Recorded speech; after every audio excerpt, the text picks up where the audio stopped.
자, 거기 260페이지에 2번에 보시면은 토지 소유자의 동의라고 나오죠. 토지 소유자의 동의.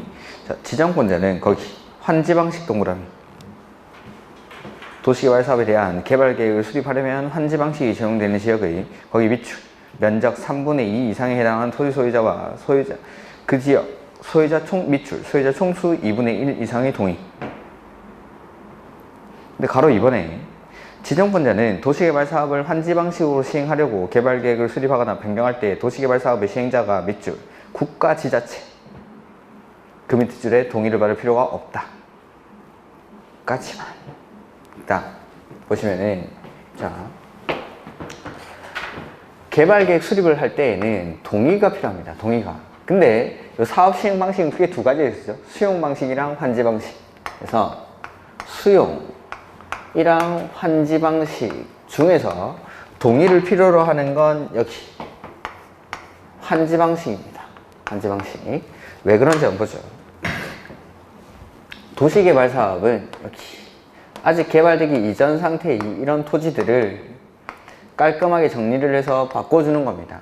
근데 수용 방식으로 사업을 하게 되면 기존에 여기 있던 토지 소유자들은 수용 보상금을 받고 다른 지역으로 갑니다. 다른 지역으로. 근데 환지 방식으로 사업을 하면 기존의 이 토지 소유자들에게 정리된 토지로 바꿔주는 거죠.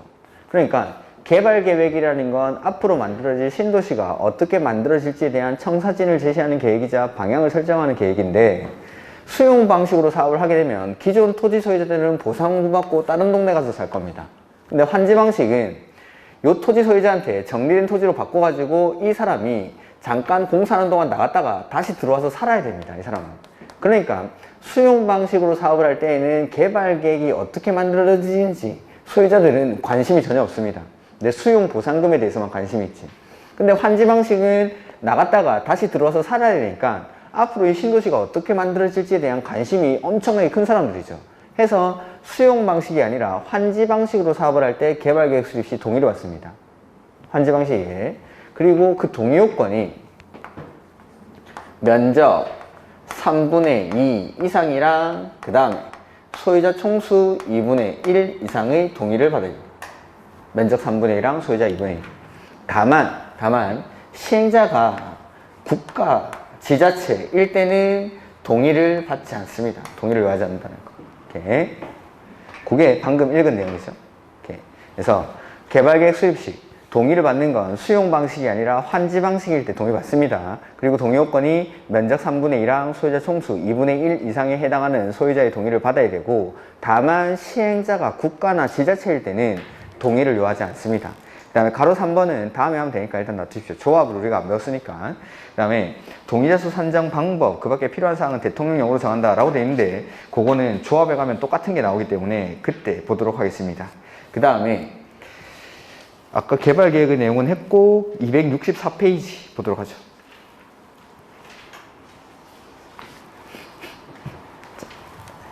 여기 보면은 도시군 계획 사업이라는 게 있는데 요거는 이 도시군 계획 시설 사업은 관리 계획의 내용 중에 3번입니다. 관리 계획.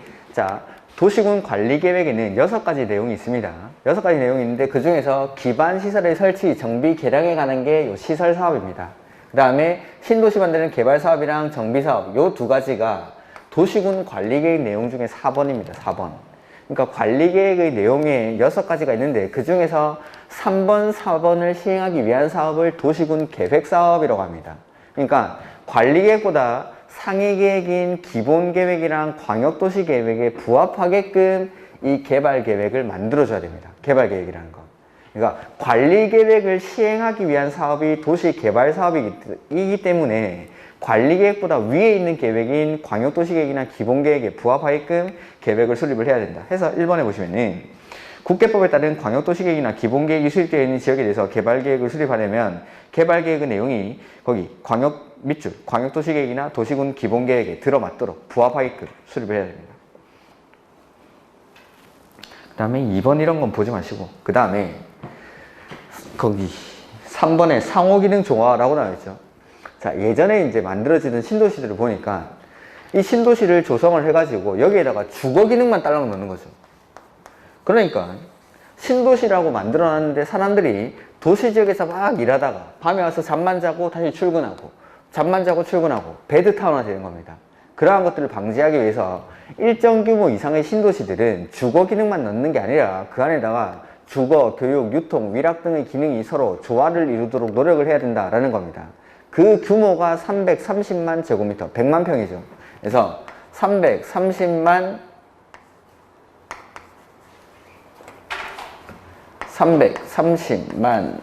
제곱미터 이상 일대에는 주거 기능만 딸랑 놓지 말고 여기 안에다가 여러 가지 기능이 서로 조화를 이루도록 노력을 해야 된다라는 거. 그래서 맨 앞에 330만 동그라미 이상인 도시개발구역에 관한 개발계획을 수립할 때에는 해당 구역에서 주거, 생산, 교육, 유통, 위락 등의 기능이 서로 밑줄, 조화를 이루도록 노력해야 한다.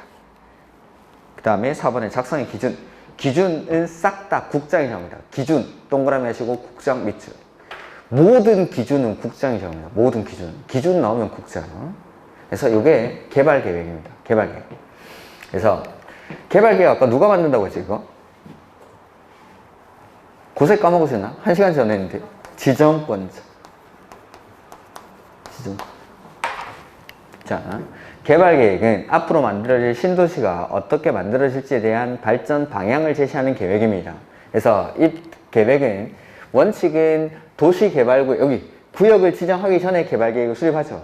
근데 예외적으로 구역을 지정하고 나서 개발계획을 수립하는 경우가 있습니다. 미국공이라고 했습니다. 미국공. 그래서 개발계획을 공모할 때 그 다음에 자연녹지, 생산녹지, 도시 외의 지역, 주상공의 면적이 30% 이하인 지역, 여기를 한마디로 미개발 지역입니다. 미개발 지역. 아직 가격이 싼 땅인데 개발계획부터 발표해버리면 투기 세력들이 들어오니까 이런 것들은 구역을 지정하고 나서 개발계획을 수립한다. 그 다음에 국장이 국가 균형 발전을 위해서 관계 중앙행정기관의 장과 협의해서 지정하는 곳, 이런 곳에서는 구역을 지정하고 나서 개발계획을 수립합니다.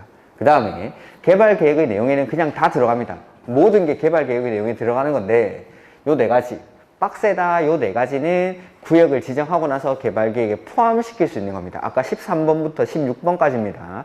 도시개발구역 밖의 지역에 기반시설을 설치해야 하는 경우 그 시설의 설치에 관한 비용 부담 계획, 그 다음에 수용 또는 사용의 대상이 되는 토지 등의 세부 목록, 그 다음에 임대주택 건설계획 등 세입자, 주거 및 생활안정대책, 그 다음에 순환개발 등 단계적 사업 추진이 필요한 경우에는 그 사업 추진에 관한 계획, 요 네 가지는 구역을 지정하고 나서 개발계획에 포함시킬 수 있다. 그 다음에 개발계획 수립할 때 동의를 받는데 수용이랑 환지 중에 언제 동의받죠? 환지 방식일 때. 수용은 보상금 받고 나갈 사람들입니다. 그러니까 동의를 안 받고 환지 방식, 다시 들어와서 살아야 되는 사람들한테 동의받는 거죠. 그 동의 요건이 면적 3분의 1이랑 소유자 총수 2분의 1 이상에 해당하는 소유자의 동의를 받아야 됩니다. 다만 시행자가 국가나 지자체일 때는 동의를 요하지 않습니다. 그 다음에 이 도시개발사업이라는 건 관리계획을 시행하기 위한 사업, 즉 관리계획을 집행하기 위한 사업이기 때문에 관리계획보다 상위계획에 부합하게끔 개발계획을 만듭니다. 그래서 관리계획보다 상위계획인 광역도시계획이나 기본계획에 들어맞도록 개발계획을 수립해야 한다. 그 다음에 면적이 얼마 이상이죠? 330만 제곱미터 이상일 때는 주거 기능만 넣는 게 아니라 주거, 교육, 유통, 위락 등의 기능이 서로 조화를 이루도록 노력을 해야 한다 라는 게 개발계획입니다. 개발계획. 자, 이렇게 개발계획을 수립했죠. 그리고 나면 이제 구역 지정합니다. 구역 지정은 우리 책에 맨 앞에 있었죠. 246페이지.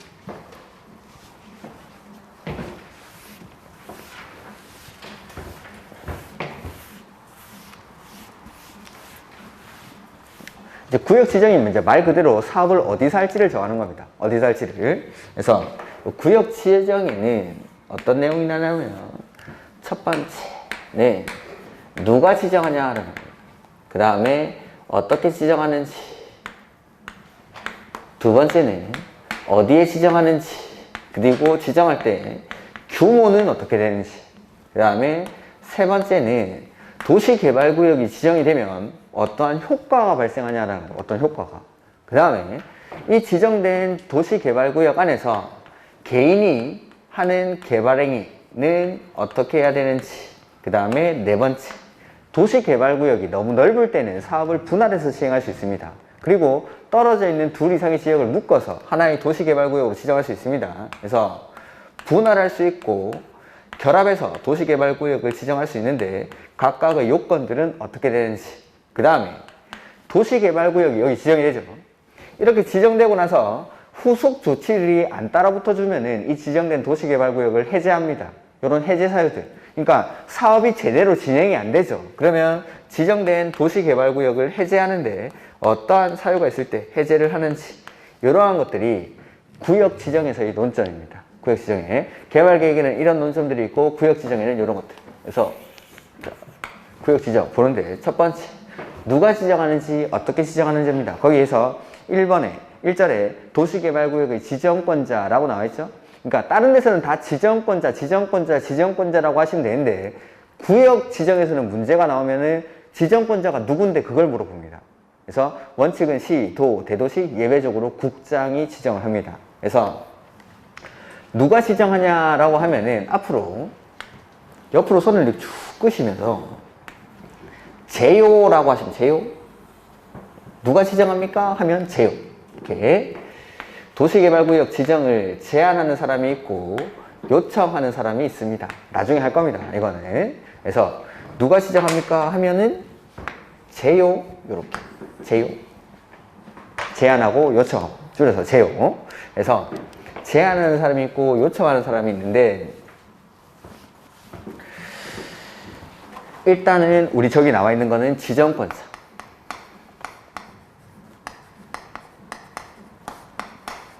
원칙은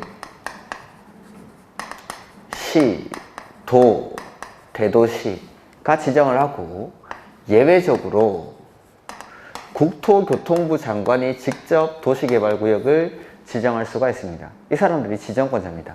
자, 나중에 이제 앞쪽에 관리계획을 배우시면 아시겠지만 도시개발구역의 지정, 도시개발구역의 지정은 우리가 국계법에서 배웠던 도시군 관리계획의 결정이랑 같다라고 생각하시면 됩니다. 관리계획 결정이랑. 그래서 관리계획 결정권자도 원칙은 시, 도, 대도시 예외적으로 국장이 있고 도시개발구역의 지정권자로 원칙은 시, 도, 대도시 예외적으로 국장입니다. 나중에 도시개발구역의 지정하는 절차를 배울 건데 그 지정하는 절차가 관리계획 결정하는 절차랑 똑같습니다. 도시개발구역 지정하는 절차가 관리계획 결정하는 절차랑 똑같다. 그러니까 국계법을 하고 오시면 요로는 그냥 똑같이 하는 겁니다. 그래서 원칙은 시, 도, 대도시 예외적으로 국장이 지정을 한다라는 거. 근데 만약에 이 지정하려는 지역이 둘 이상의 시, 도, 대도시 행정구역에 걸칩니다. 둘 이상 아까 어떻게 한다고 했죠? 그래서 이것도 협의해서 지정합니다. 협의해서. 근데 만약에 둘 이상에서 협의를 해서 지정을 해야 되는데 협의가 안 되죠. 근데 협의가 안 되는 사람 보니까 시도지사가 협의가 안 돼요. 시도지사. 서울시장, 경기도지사가 협의가 안 되면 누가 말려야 되죠? 국장이. 그래서 협의가 안 될 때 그때 일단 국장이 합니다. 둘 이상에서 협의가 이루어지지 않을 때, 이럴 때 원칙. 둘이서 계속 나오죠. 둘이서 할 때는 협의하는데 협의가 안 되면 위에서 시도지사가 협의가 안 되니까 국장이 바로 지정을 합니다. 그 다음에 두 번째는 국가가 도시개발 사업을 시행하려고 할 때 그때는 국장이 직접 지정합니다. 세 번째, 천재지변이 발생했을 때 이럴 때도 국장이 직접 지정할 수 있고 여기 도시개발구역 지정은 제요라고 해서 제요? 그래서 국장한테 직접 제안할 수 있는 사람이 있고 국장한테 직접 요청할 수 있는 사람이 있습니다. 그래서 국장한테도 제안을 하고 그 다음에 국장에게도 요청을 합니다. 요렇게 5가지 사유에서 국장이 직접 지정합니다. 그래서 요거는 아마 시험이 10월 말쯤에 있을 겁니다. 10월 말쯤에.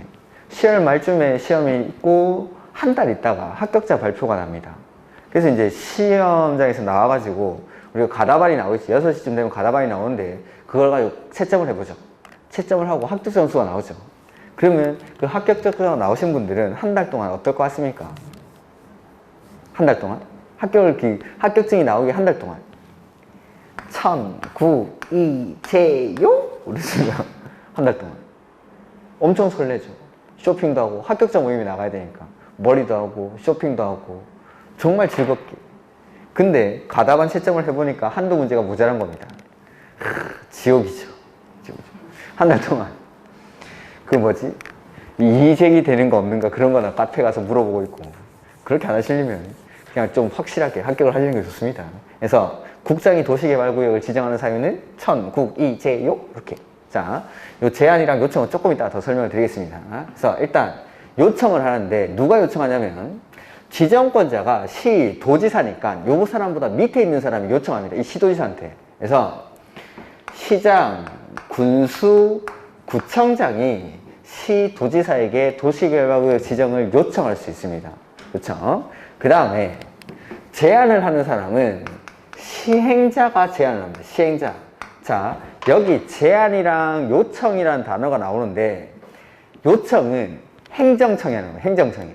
행정청들은 다른 행정청한테 요청을 하고 제안은 행정의 영역 바깥에 있는 사람들이 하는 걸 제안이라고 합니다. 제안. 자, 요청은 행정청이 합니다. 제안은 행정의 영역 바깥에 있는 사람들. 아까 행정청은 국가지자체만 행정청이라고 했죠. 그러니까 국가지자체 말고 나머지 사람들은 제안하는 겁니다. 제안. 그래서 시행자가 제안을 하는데 그 시행자 중에서 제안을 못하는 사람이 있습니다. 국가, 그 다음에 지자체. 이 사람들은 행정청이니까 나중에 요청해야 되죠. 그 다음에 조합이 있습니다. 조합.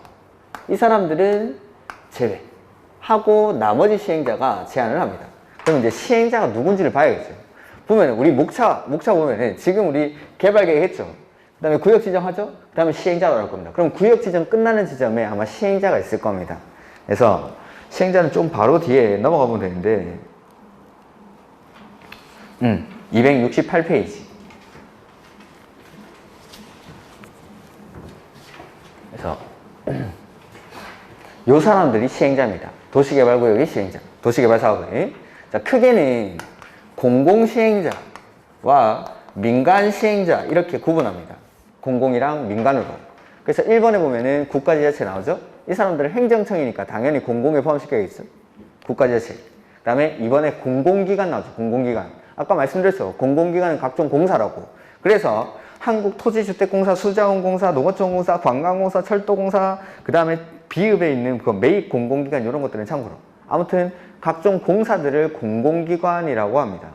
그 다음에 정부 출연기관이라는 게 있습니다. 정부가 돈 내서 만든 기관이죠. 정부 출연이라는 게 돈 냈다는 거니까. 그래서 기억해 보면은 국가철도공단이라는 게 있고 니은에 제주국제자유도시개발센터라는 게 있습니다. 이 두 가지가 도시개발 사업을 할 수 있는 정부 출연기관입니다. 정부 출연기관.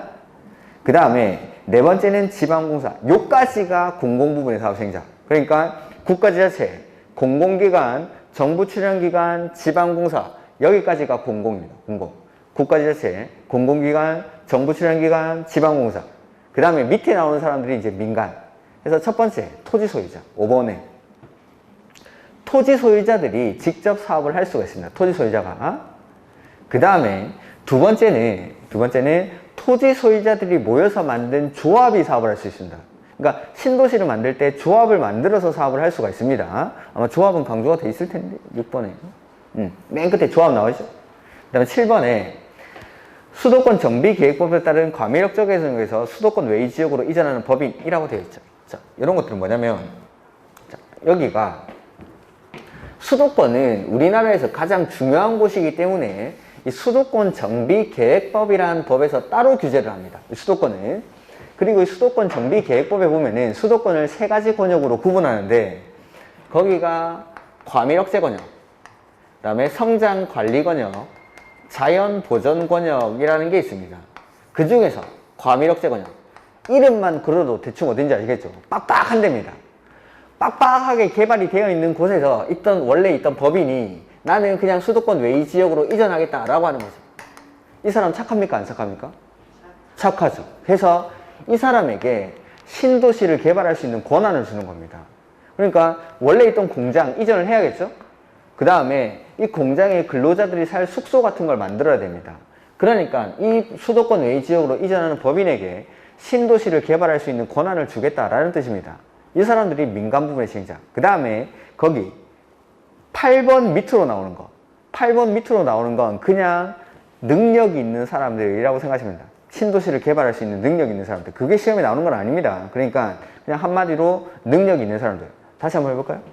공공부분의 시행자에는 국가지자체, 공공기관, 정부 출연기관, 지방공사 이런 사람들이 공공부분의 시행자. 민간부분의 시행자는 토지 소유자, 조합, 수도권 외의 지역으로 이전하는 법인, 그 다음에 능력 있는 사람들. 이런 사람들이 민간부분의 시행자. 그 다음에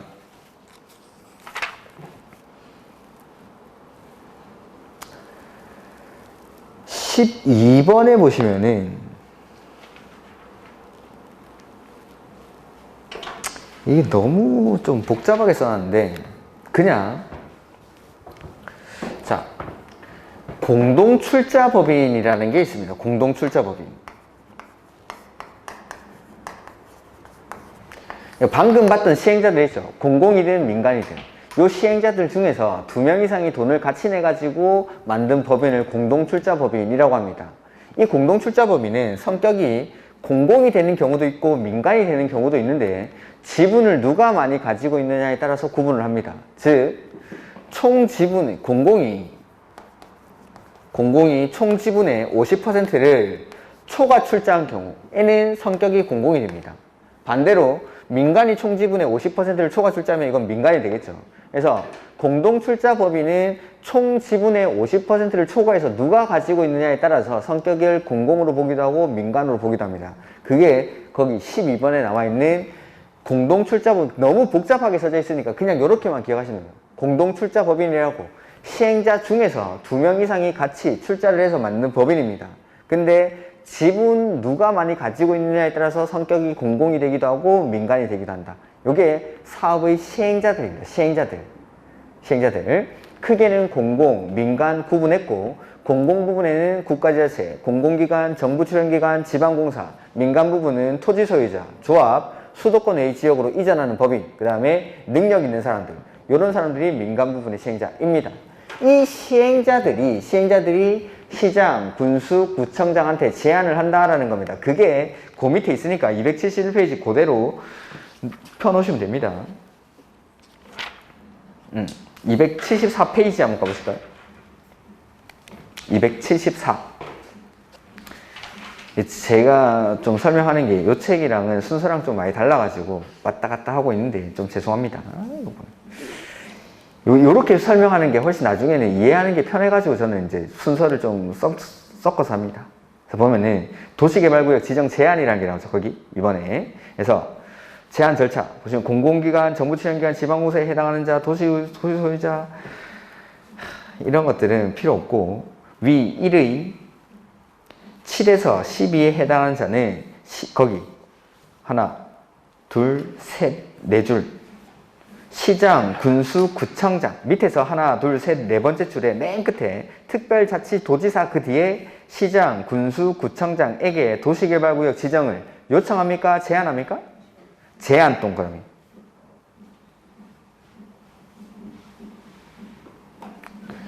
그러니까 여기 거기 위에 있는 말들을 다 줄이면 이 말입니다. 이 말. 그냥 엄청 길게 써져 있는데 국가, 지자체, 조합 빼고 나머지 시행자는 시장, 군수, 구청장한테 제안합니다. 시장, 군수, 구청장한테. 그러니까 시행자가 제안하는 거예요. 시행자가.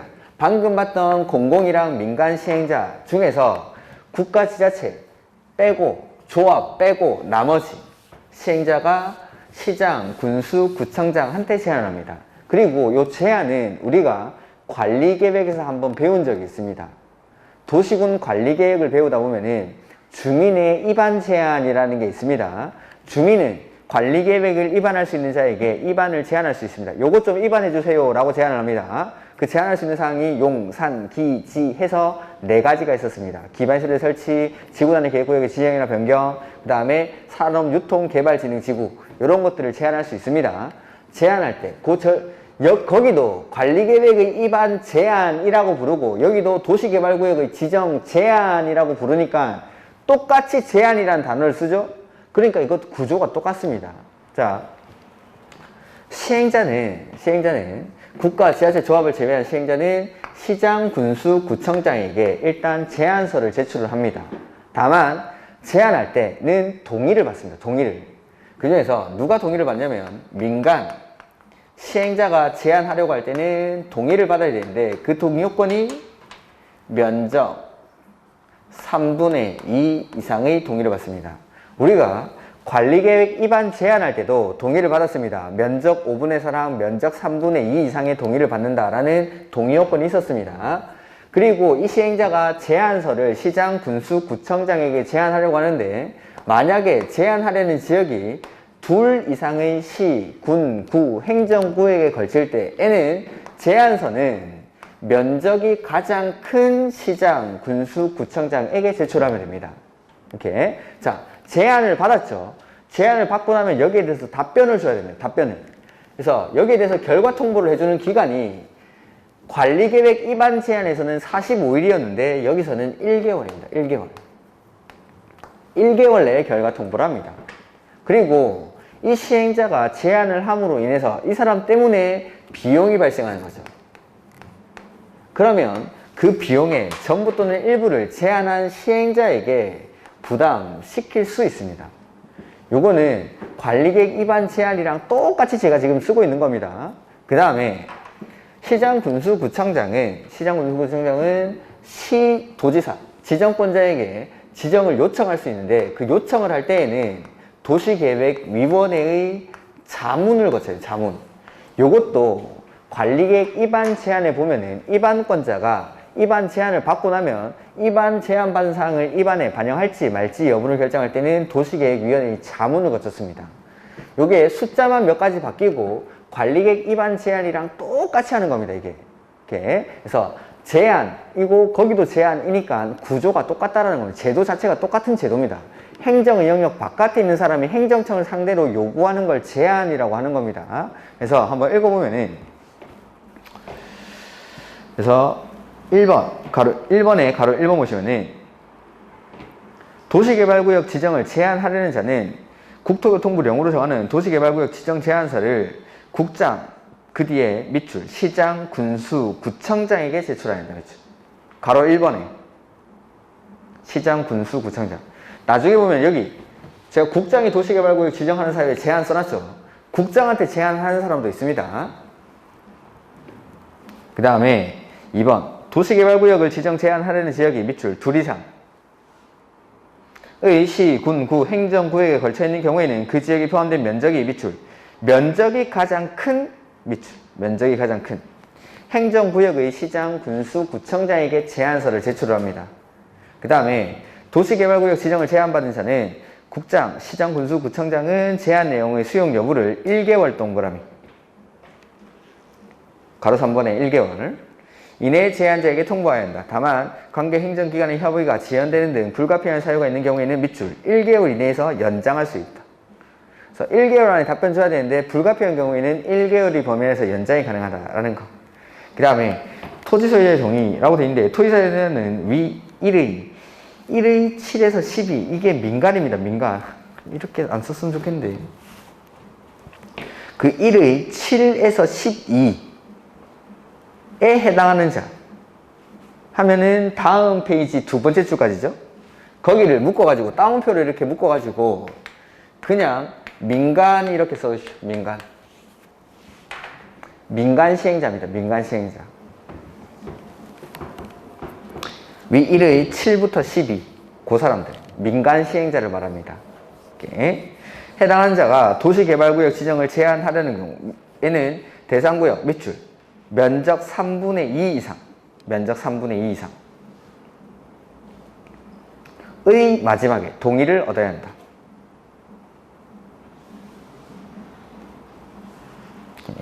그 다음에 개념 플러스 이런 건 놔두시고 3번에 비용 부담 시장, 군수, 구청장은 제한자와 협의해서 도시개발구역 지정에 필요한 밑줄 비용의 전부 또는 일부를 제한자에게 부담시켜야 한다가 아니라 시킬 수 있답니다. 시킬 수 있다. 시킬 수 있다까지 쭉 자, 다시 한번 해보죠. 이게 도시개발구역 지정의 제한입니다. 제한. 맨 처음에 제한할 수 있다라고 했죠. 제한할 수 있는 사람은 누구죠? 시행자가 누구한테 제한합니까? 시장, 군수, 구청장한테 제안합니다. 시행자가 시장, 군수, 구청장한테 제안을 하는 겁니다. 시장, 군수, 구청장한테. 그리고 예외적으로 여기 국장한테 제안하는 경우도 있습니다. 국장한테. 그래서 시행자가 시장, 군수, 구청장한테 제안을 하는데 제안할 수 없는 시행자가 국가, 지자체, 조합 빼고 나머지 시행자. 이 사람들 행정청이니까 제안하는 사람 아닙니다. 그 다음에 조합은 아직 만들어지기 전입니다. 조합은 언제 만드냐면은 여기 도시개발구역을 지정하고 나서 그 지정된 도시개발구역 안에 있는 토지 소유자들이 모여서 만드는 조합인데 아직 도시개발구역이 지정되기도 전 단계인 이 제안하는 단계에서는 조합이 만들어져 있지 않습니다.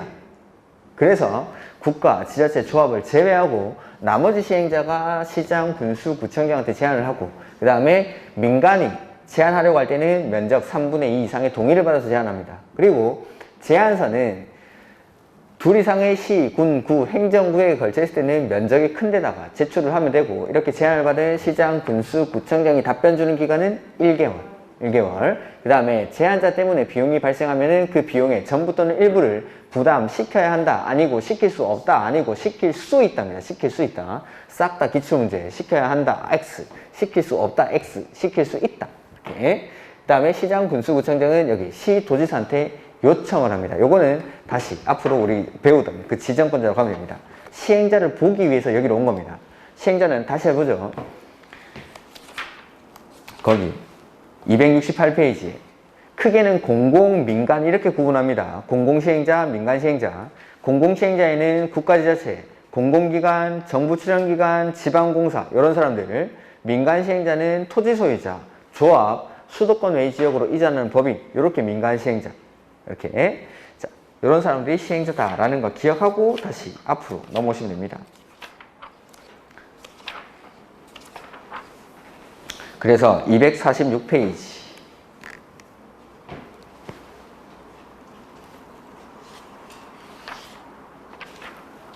해서 원칙 246 원칙은 누가 지정하죠? 원칙은 거기 제목에 시, 도, 대도시, 시, 도, 대도시 밑줄 시, 도, 대도시 원칙 거기 시, 도, 대도시 밑줄 제목.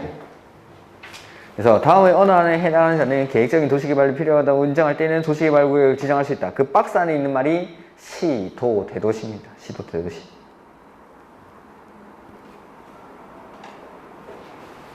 그 다음에 도시개발 사업이 필요하다고 인정되는 지역이 밑줄, 둘 이상 밑줄. 둘 이상 어떻게 하죠? 둘 이상 협의. 그래서 저 끝에 밑에 두 번째 줄 협의하여 지정할 자를 정한다. 그러니까 도시개발구역으로 지정하려는 지역이 만약에 둘 이상의 시, 도, 대도시 행정구역에 걸친다라고 하면은 협의해서 누가 지정할지를 정합니다. 근데 가로삼 그 다음에 지정할 경우에는 국장에게 그 내용을 통보한다. 이건 참고로. 그 다음에 예외. 국장이 도시개발구역 지정할 수 있죠. 국장이. 그래서 아까 둘 이상의 행정구역에 걸칠 때는 협의한다라고 했는데 협의가 안 되면 누가 하죠? 국장이. 그래서 4번에 요거부터 체크하죠. 위 1의 가로 2. 그게 뭐냐면 둘 이상일 때 협의해서 지정한다라는 겁니다. 근데 협의가 안 되죠. 그럴 때는 누가? 협의가 성립되지 아니하는 경우 밑줄. 국장이 합니다. 협의 성립되지 않을 때. 그 다음에 위로 올라가시면 국가가 1번에 국가 나오죠. 국가가 사업할 때는 국장이 직접 지정합니다. 그러니까 여기 보면은 국가는 시행자긴 하지만 제한할 수 있는 사람이 아니죠. 국가가 사업할 때는 그냥 국장이 지정하면 됩니다. 여기 국장이. 그 다음에 관계 행정 이거는 좀 이따 하고. 그 다음에 옆에 247페이지 맨 위에 보면은 5번 천재지변 나오죠. 천재지변. 그래서 둘 이상에서 협의가 성립하지 않은 경우. 그 다음에 국가가 도시개발 사업을 시행할 때. 그 다음에 천재지변이 발생했을 때. 이럴 때는 국장이 직접 도시개발구역을 지정합니다. 그 다음에 아까 다시 246페이지에 3번 보시면은 맨 앞에 밑줄 합니다. 공공기관의 장 또는 정부 출연기관의 장 밑줄. 이거 아까 어디서 본 것 같은데. 시행자에 있던 사람들입니다. 공공기관, 정부 출연기관 이런 것들. 공공기관은 한국토지주택공사, 관광공사, 수자공사, 철도공사 이런 것들. 공공기관. 그 다음에 정부 출연기관은 두 가지가 있죠. 국가철도공단, 제주 국제자유도시개발센터. 이렇게 두 가지.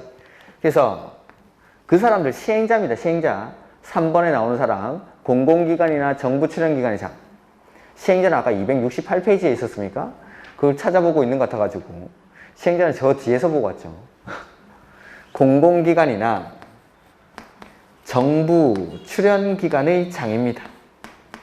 이 사람은 원래는 시행자이기 때문에 뭘 하는 사람이냐면 시장, 군수, 구청장한테 제안을 해야 됩니다. 제안을. 근데 이 공공기관이나 정부 출연기관의 장이 일정한 요건이 갖춰지면 국장한테 바로 제안을 할 수 있습니다. 그게 면적은 30만 제곱미터 이상으로 국가계획과 밀접한 관련이 있을 때, 이럴 때는 국장한테 바로 제안을 해버립니다. 공공기관이나 정부 출연기관의 장이. 그 다음에 요청은 행정청이 하는 거라고 했죠. 요청은 행정청이 하는 거기 때문에 여기서도 국장한테 요청하는 사람은 행정청입니다. 그래서 관계 중앙 행정기관의 장이 요청을 합니다. 여기는 따로 요건은 없고. 그러니까 요청이라는 건 행정청이 하는 거고 제안은 행정의 영역 바깥에 있는 사람이 제안하는 겁니다. 그러니까 여기 국장한테 제안하는 사람은 아까 시행자였던 공공기관이나 정부 출연기관의 장이 제안하는데 바로 다이렉트로 국장한테 제안하기 위해서는 요건이 필요하다는 거죠. 면적은 30만 제곱미터 이상이어야 되고 국가계획과 밀접한 관련이 있을 때, 그 다음에 국장한테 요청을 하는 사람은 중앙 행정기관의 장이 요청합니다. 그래서 거기 3번에 보면은 공공기관, 정부 출연기관의 장이 30만 이상 동그라미, 그 다음에 국가계획과 밀접한 관련이 있을 때는 바로 국장한테 제안을 할 수가 있다라는 거. 그 다음에 이번에 국장한테 요청하는 사람이죠. 요청하는 사람은 관계 중앙행정기관이 요청해요. 관계 중앙행정기관. 중앙행정기관이라는 게 각부 장관을 말하는 겁니다. 그러니까 국장에게 바로 요청하는 사람은 관계 중앙행정기관. 그러니까 행정의 영역 안에 있는 사람들은 요청하고 밖에 있는 사람들은 제안하고 하는 겁니다. 그래서 원칙은 시, 도, 대도시가 지정하는데 둘 이상이 걸쳐있을 때는 협의하고, 협의가 안 되면 국장이, 국가가 도시개발사업 시행하려고 할 때 천재지변이 발생했을 때, 그 다음에 국장한테 제안하는 사람은 공공기관이나 정부 출연기관의 장이 면적은 30만 제곱미터 이상으로 국가계획과 밀접한 관련이 있을 때, 그 다음에 요청하는 경우는 관계 중앙행정기관의 장이 국장에게 요청합니다. 여기는 면적 같은 거 필요 없습니다. 그냥 해양수산부 장관은 국장한테 야 도시개발구역 지정해줘 하면 되는 겁니다. 면적 같은 거 필요 없고. 그 다음에 247페이지 도시개발구역의 분할 및 결합 나오죠? 요거 저는 이제 4번에 써놓은 겁니다. 도시개발구역이 너무 넓을 때는 분할해서 지정할 수 있고 떨어져 있는 둘 이상의 지역을 결합해서 하나의 도시개발구역으로 지정할 수 있습니다. 이럴 때 요건은 그냥 1만만 기억하죠. 1만 제곱미터 이상. 자, 무슨 말이냐면 요렇게 도시개발구역이 있습니다. 그러면은 이 도시개발구역을 분할해서 각각 지정할 때는 분할 후 각각의 면적이 1만 제곱미터 이상이어야 합니다. 나중에 배울 겁니다. 나중에 배울 건데 도시개발구역으로 지정할 수 있는 최소 규모가 1만 제곱미터입니다. 그래서 분할되고 나서 각각이 1만 이상이어야 합니다. 보면은 도시개발구역을 지정하는 지정권자는 도시개발사업의 효율적인 추진과 도시경관 보호 등을 위해서 필요하다고 인정하는 경우에는 도시개발구역을 둘 이상의 사업 시행지구로 분할 미출하시고, 그 다음에 서로 떨어진 둘 이상을 결합 미출, 그 다음에 도시개발구역으로 지정할 수 있다는 거죠. 미출. 그래서 분할해서 지정할 수 있고 결합해서 지정할 수 있습니다. 그 다음에 1번에 그 개념 플러스의 1번만 도시개발구역을 둘 이상의 사업 시행지구로 미출, 분할 할 수 있는 경우는 지정권자가 도시개발사업의 효율적인 추진을 위해서 필요하다고 인정하는 경우로서 분할 후 각 사업 시행지구 면적이 1만 이상인 경우 거기 미출. 분할되고 나서 각각이 1만 제곱미터 이상이어야 합니다. 분할되고 나서. 그것만. 2번은 그냥 보지 마십시오. 다음 페이지.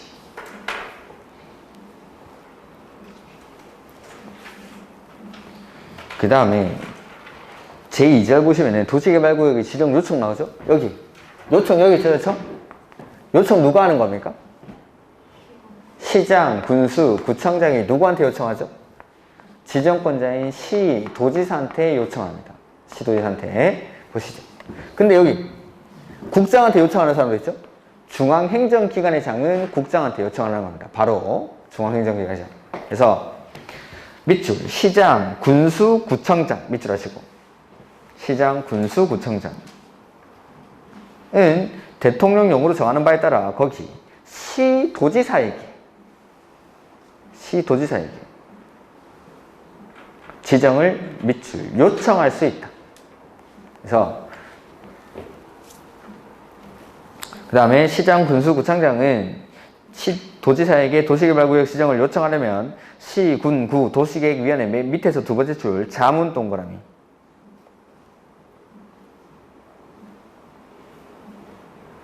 다만 이하는 일단 놔두시고 이런 것들. 자, 그래서 지금 시장, 군수, 구청장이 시도지사한테 요청을 하죠. 시장, 군수, 구청. 이 그림을 기억을 하셔야 됩니다. 헷갈린 문제가 어떻게 나오냐면은 시행자는 시장, 군수, 구청장에게 도시개발구역 지정을 요청할 수 있다 이렇게 나옵니다. 아니죠. 시행자가 시장, 군수, 구청장한테 하는 건 뭐죠? 제안입니다. 그 다음에 시장, 군수, 구청장은 시도지사에게 도시개발구역 지정을 제안할 수 있다 이렇게 나옵니다. 그러니까 누가 누구한테 뭘 하는지 이런 것들을 기억하시라고 이걸 그리는 겁니다. 시행자가 시장, 군수, 구청장한테 제안을 하는 거고, 시장, 군수, 구청장은 시도지사에게 요청을 하고, 그 다음에 제안할 때의 절차가 있고 요청할 때는 도시계획위원회의 자문을 거쳐서 요청을 한다. 근데 원래 시행자는 시장, 군수, 구청장한테 제안해야 되지만 여기 보면 공공기관이나 정부 출연기관의 장은 요건이 갖춰지면 바로 국장한테 제안을 하는 겁니다. 시행자 중에서. 그 다음에 시장, 군수, 구청장이 시도지사한테 요청을 하고 중앙행정기관에는 시도지사한테 요청을 할 수가 없으니까, 레벨이 밑에 사람한테 요청할 수 없으니까, 요거 해줘 라고 요청할 수 없으니까 국장한테 바로 요청을 하는 겁니다. 중앙행정기관의 장은 레벨이 맞는 사람들끼리 이렇게. 그래서 이런 것들이 제안, 요청, 누가 누구한테 뭘 하는지, 그 다음에 제안하는 절차, 이런 것들은 뭐 시험에 자주 출제가 됩니다. 몇 개 얼마 안에 답변 주는지 이런 것들은 항상 기억을 하셔야 됩니다. 그 다음에 3번에 보시면은 도시개발구역 지정의 규모가 나오죠. 규모. 절차가 뒤에 나오나 본데, 요거는 제가 3번에 써놓은 거, 2번에 써놓은 거, 어디에 지정하는지, 규모가 어떻게 되는지, 이기 때문에 먼저 어떻게 지정하는지 요것도 보겠습니다. 제가 지금 요거 제요 있죠? 여기 써놓은 요게 누가 지정하는지입니다. 누가 지정하는지. 자, 다시 한번 보죠. 지정은 원칙은 시, 도, 대도시가 하죠. 만약에 둘 이상의 행정구역에 걸쳐있을 때는 협의해서. 근데 협의가 안 되죠? 그럴 때는 국장이. 그리고 국장이 예외적으로 지정하는데, 예외적으로 국장이 지정하는 경우가 둘 이상일 때, 협의가 이루어지지 않을 때, 국가가 사업을 시행하려고 할 때, 천재지변이 발생했을 때, 그 다음에 국장한테 제안하고 국장한테 요청합니다. 국장한테 제안하는 사람은 여기 공공기관이랑 정부 출연기관의 장이 면적 30만 제곱미터 이상으로 국가계획과 밀접한 관련이 있을 때 국장한테 제안하는 거. 그 다음에 국장한테 요청하는 사람은 중앙행정기관의 장. 이런 사람들이 요청을 한다라는 거. 이 사람들이 지정권자. 근데 이 시도지사한테 시장, 군수, 구청장은 요청할 수 있습니다. 그 다음에 국가, 지자체, 조합을 제외한 시행자는 시장, 군수, 구청장한테 제안을 합니다. 제안을. 근데 제안을 할 때는 동의를 받아야 되는데, 그건 민간만 면적 3분의 2 이상의 동의를 받아서 제안서를 제출하고, 제안을 하려는 지역이 만약에 둘 이상의 시, 군, 구, 행정구에 걸쳐 있을 때 제안서는 면적이 큰 데다가, 그 다음에 제안서를 받은 시장, 군수, 구청장이 답변 주는 기간은 1개월. 다만 부득이한 사유가 있을 때는 1개월의 범위 안에서 연장할 수 있다. 그 다음에 제안한 사람 때문에 비용이 발생하면 그 비용의 전부 또는 일부를 제안한 사람에게 부담시킬 수 있다입니다. 요게 이제 누가 지정하는지입니다. 그 다음에 이제 어떻게 지정하느냐라는 건데, 요거는 이렇게 해서 여기다가 지정. 누가 지정합니까? 제요. 어떻게 지정합니까? 밑으로 해가지고 여기 만나는 지점 여기다가 지정을 하면 여기다가. 그래서 여기 보면은 도시개발구역 지정은 제가 관리계획 결정에는 똑같다고 했죠. 관리계획은 입안, 결정, 고시라는 절차를 거쳐서 계획이 만들어집니다. 입안하기 전에 맨 처음에 뭐였죠? 기초조사라는 걸 알아요. 기초조사. 그 다음에 의견을 듣고, 그 다음에 결정하기 전에 협의하고 심의하고 이렇게 계획을 수립합니다. 계획을. 그러니까 도시개발구역을 지정하는 절차도 똑같이 기초조사하고 의견 듣고 협의하고 심의하고 이렇게 도시개발구역을 지정을 합니다. 이렇게. 그러니까 관리계획 결정하는 사람이랑 도시개발구역 지정하는 사람이 지금 보시다시피 똑같고 그 관리계획을 결정하는 절차와 도시개발구역을 지정하는 절차가 똑같습니다. 관리계획이랑. 이렇게 국계법을 계속 갖다 쓸 거다 이 말입니다. 제가. 그래서 국계법에서 대부분의 기초사는 하여야 한다는데 여기서는 할 수 있답니다. 할 수 있다. 할 수 있다. 그 다음에 의견을 듣는데 의견은 관리계획에서는 우리가 이걸 열람이라고 했는데 여기서는 공람이라는 표현을 씁니다. 공람. 공람. 열람이나 공람이나 똑같은 겁니다. 열람은 와서 봐. 공람은 공개적으로 보여주겠다라는 겁니다. 똑같은 거니까 열람, 공람 똑같은 건데 공람하겠다라고 공고를 하고 그 다음에 주민한테 의견을 들을 때는 대부분이 14일 이상입니다.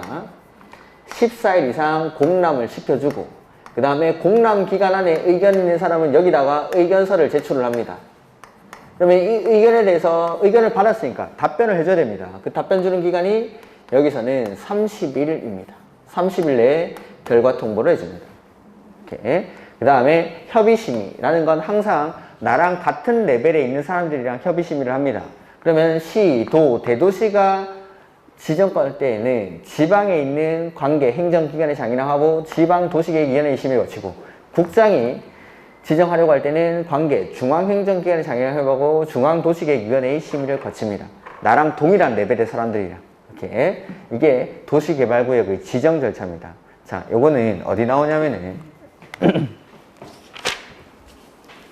250페이지에 나옵니다. 250페이지. 바로 뒷페이지입니다. 그래서 여기 보면 맨 처음에 뭐 한다고 적혀있죠? 기초사. 기초사는 해야 됩니까? 할 수 있습니까? 할 수 있다. 맨 끝에 할 수 있다만 믿죠.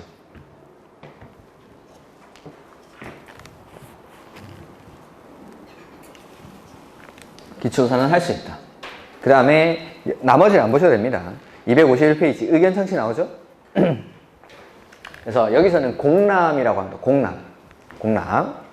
그래서 국장, 시도지사, 대도시시장이 도시개발구역을 지정하고자 하거나 대도시시장이 아닌 시장, 군수, 구청장이 도시개발구역 지정을 요청하려고 하는 경우에는 공람이나 공청회를 통해서 주민이나 관계 전문가 등으로부터 의견을 들으려 하며 공람이나 공청회에서 제시되는 의견이 타당하다고 인정되면 이를 반영해야 한다. 그 다음에 도시개발구역 변경하는 경우에도 또한 같다라고 되어 있죠. 그래서 이런 것들은 항상 의견 듣고 그 의견이 타당하면 반영을 해주고 이런 것들은 의견 청취 절차에서는 계속 나오는 겁니다. 그 다음에 이번에 구체적 절차가 나오죠.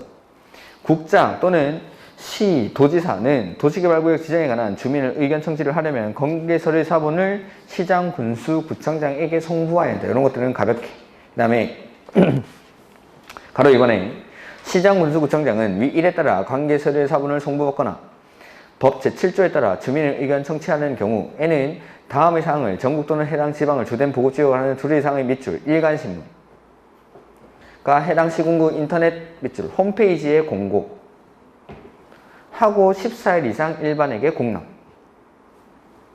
주민한테 의견 들을 때는 다 14일입니다. 그 다음에 다만 도시개발구역 면적의 밑줄 10만 제곱미터 미만. 자, 원래 공람이라는 건 일간신문이나 인터넷 홈페이지에 해야 되는데 면적이 10만 제곱미터 미만이다. 이건 작은 겁니다. 면적이 작다 이 말이죠. 신도시를 만드는데 면적이 10만 제곱미터 미만이니까 이럴 때는 일간신문에 공고는 하지 않습니다. 왜냐하면 돈 드니까. 일간신문에 광고 내면 돈 들죠? 면적이 작은데 일간신문에는 하지 않고 인터넷 홈페이지에만 공고를 하겠다라는 뜻입니다. 이런 것들은. 그 다음에 밑에 있는 박스는 안 보셔도 되고 그 다음에 가로 3번에 위 2에 따라 공고한 내용에 관해서 의견 있는 자는 공람기간 그 14일 안에 의견서를 제출할 수 있고 그 다음에 가로 4번 시장, 군수, 구청장은 제출된 의견을 종합해서 국장, 시도, 시자에게 제출해야 하며 제출된 의견이 없으면 그 사실을 국장, 시, 도지사에게 통보해야 한다. 다만 대도시 시장이 지정권자의 경우에는 그러하지 않아요. 이런 것들은 그냥 오히려 헷갈릴 수 있으니까 아예 읽지 마십시오. 시장, 군수, 구청장이 답변을 받아가지고 이 사람 지정권자한테 주겠다 이 말입니다. 이런 것들은 중요한 내용이 아닙니다.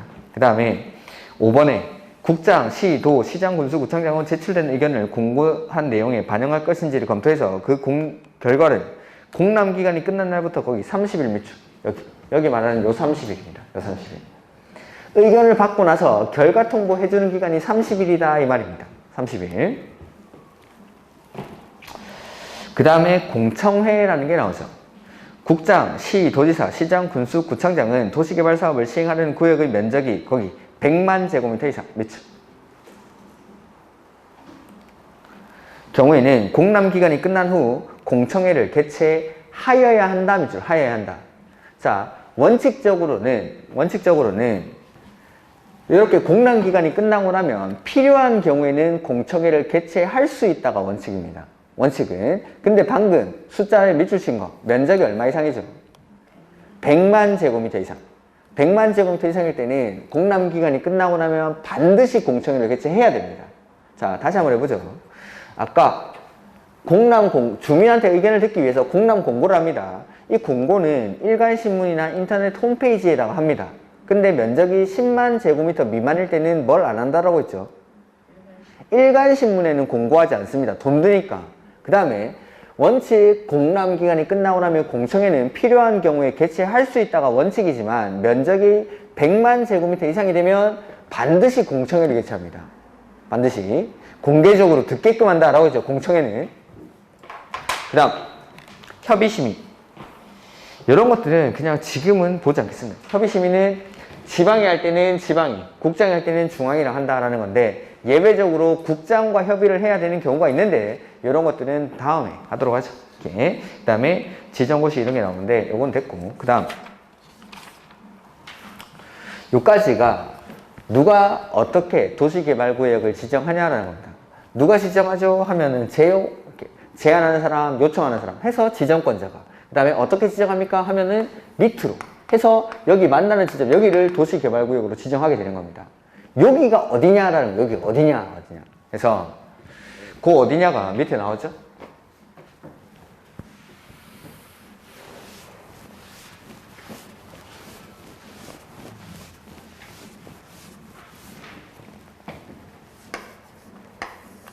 우리나라 어딘가를 도시개발구역으로 지정하겠죠. 지정을 하는데 여기를 크게 나눠보면은 크게는 도시지역이랑 비도시지역 이렇게 구분할 수 있습니다. 도시지역이랑 비도시지역으로. 그래서 도시지역 중에 주거지역, 상업지역, 자연녹지지역, 그 다음에 생산, 녹지지역은 지정하려고 할 때 규모가 1만 제곱미터 이상이어야 합니다. 그래서 아까 여기 분할을 보면은 도시개발구역을 분할해서 지정할 수 있죠. 그리고 분할되고 나서 각각의 면적은 최소 얼마 이상이라고 했죠? 저게 최소 규모라서 그래서 도시개발구역으로 지정할 수 있는 최소 규모가 1만 제곱미터니까. 그래서 분할되고 나서도 각각의 면적이 최소 1만 제곱미터 이상은 돼야 분할을 할 수가 있다라는 거. 그 다음에 공업지역은 3만 제곱미터 이상이어야 도시개발구역을 지정할 수 있고, 비도시지역은 원칙은 30만, 오늘은 원칙만 하죠. 30만 제곱미터 이상일 때. 이게 도시개발구역으로 지정하기 위한 최소 규모입니다. 그러니까 신도시를 만들 때는 최소한 이 규모가 돼야 신도시를 만들 수가 있다라는 겁니다. 그래서 보시면은 도시개발구역으로 지정할 수 있는 대상 지역 및 규모는 다음과 같다 해서 주거지역, 상업지역, 자연녹지, 생산녹지는 1만 이상. 지금 249페이지 보고 있습니다. 왔다 갔다 해서 죄송하긴 하지만 제가 요게 이렇게 설명하는 게 훨씬 더 효율적이기 때문에 저는 책의 순서를 좀 무시합니다. 249페이지 거기 표를 보고 있습니다. 표를. 그래서 주거지역, 상업지역, 자연녹지, 생산녹지는 1만 제곱미터 이상. 이 숫자가 우리 국계법에서 개발행위 허가할 때 한번 나왔습니다. 이 숫자는. 그래서 주거지역, 상업지역, 자연녹지, 생산녹지 1만. 주상자라는 애의 생일이라고 했습니다. 주상자 생일. 그 다음 그 밑에 공업지역은 얼마? 3만 이상. 공업지역은 3만 이상. 그 다음에 비도시지역. 도시지역 외의 지역이니까 비도시지역입니다. 그럴 때는 원칙은 30만. 저 뒤에 30만. 근데 예외적으로 그 안에 보면은 10만 제곱미터 이상인 경우가 있긴 있습니다. 그거는 다음에 할 겁니다. 예외니까. 그래서 이러한 경우가 돼야 도시개발구역으로 지정할 수가 있다라는 겁니다. 그 다음 그 밑에 보면은 자연녹지, 생산녹지, 비도시 지역에서의 지정 요건이라는 게 있는데 이런 것들은 일단 다음에 하도록 하겠습니다. 요거는 아직 우리가 용도 지역이라든지 광역도시계획 기본계획 개념이 제대로 안 갖춰져 있기 때문에 그래서 국계법을 빨리빨리 열심히 하셔야 됩니다. 그 다음 여기 이게 어디 지정하는지 규모가 어떻게 이런 지역에다가 이러한 규모로 지정을 할 수가 있다라는 겁니다. 이러한 절차에 거쳐서 이렇게 누가 지정합니까? 제요. 어떻게 적용합니까? 밑으로. 어디에 지정합니까? 저기다가 이렇게. 그 다음에 규모 어디에 지정하는지 규모가 어떻게 그렇게. 자 여기에다 주거지역, 상업지역, 자연도시, 생산도시 1만 제곱미터 이상에다가 도시개발구역을 지정했죠? 그러면은 무슨 효과가 발생하는데 그게 나오는데 그거는 지금 하기엔 시간이 좀 부족하니까 일단 다음 주에 할 겁니다. 정신이 없으시죠? 오랜만에 학원 나와가지고 생각보다 진도가 못 나갔네. 이거 큰일 났네. 아무튼 해서 이런 것들 이게 암기사항들이 나오긴 하는데 이런 것들을 다 외우는 게 아닙니다. 외우는 게 아니라 계속 이해를 하시고 국계법을 열심히 보셔야 됩니다. 거의 4주, 5주에 걸쳐서 책의 한 4분의 1밖에 안 한 겁니다. 시간은 절반이 지나갔는데 책의 내용은 거의 4분의 1 정도밖에 안 한 이유가 국계법의 내용을 계속 갖다 쓸 거기 때문에 오늘도 보면은 지금 도시군 관리계획이 계속 나오고 관리계획의 결정이라는 게 도시개발구역 지정이랑 똑같다고 했죠. 그리고 여기 보면 제한, 국계법에서 다 배웠던 절차들입니다. 국계법에서. 그걸 그대로 제가 가져왔었습니다.